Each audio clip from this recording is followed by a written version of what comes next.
Joining me now, Ken Delaney, NBC's intelligence and national security reporter. Ken, great to have you here this morning.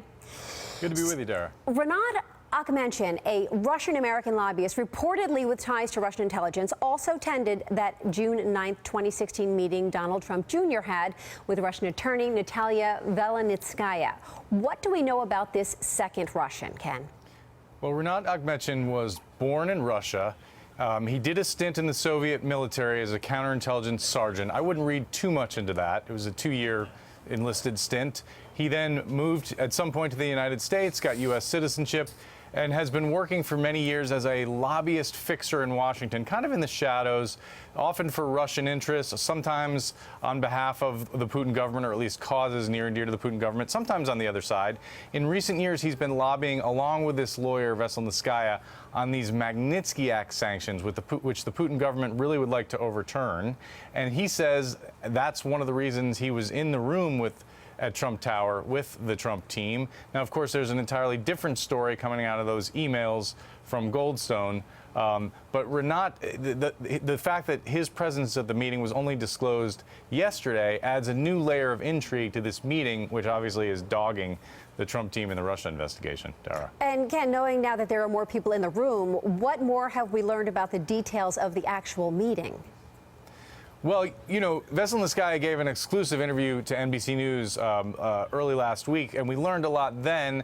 Renat Akhmetshin has now added to the story, and one of the interesting new wrinkles is we're learning a little bit more about a document that they may have either shown to or turned over to the Trump team that purported to discuss what they viewed as questionable contributions, they, the Russian side, viewed as questionable contributions to the Democratic National Committee.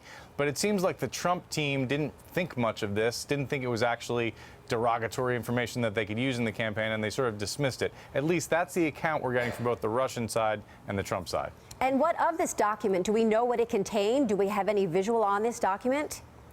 We don't. Obviously, we're working hard to determine that, but we think it has to do with the anti-Magnitsky Act campaigners have been saying for some time, have been discussing their nemesis, Bill Browder, and ways they think that he was trying to influence Democratic politics. The Trump team didn't think much about it. Can you say there are many layers coming onto this now? What do you think is the most significant thing that we can conclude that we have learned from this meeting so far?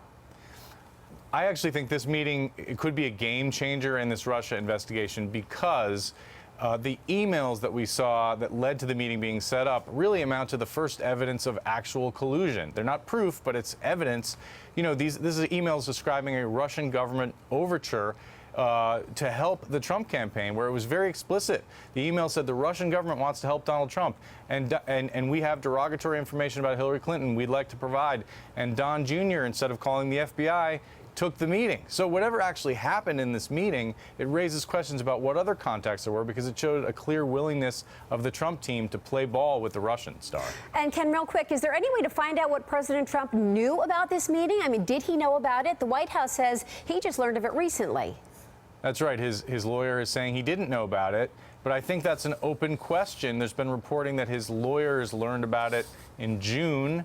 And many people who have followed Donald Trump very closely find it hard to imagine that he wouldn't at least pop into a meeting of this significance with his top aides in Trump Tower. So I'm sure that's a question investigators are going to be asking, Dara. Ken Delaney, great to have you this morning. Thanks so much.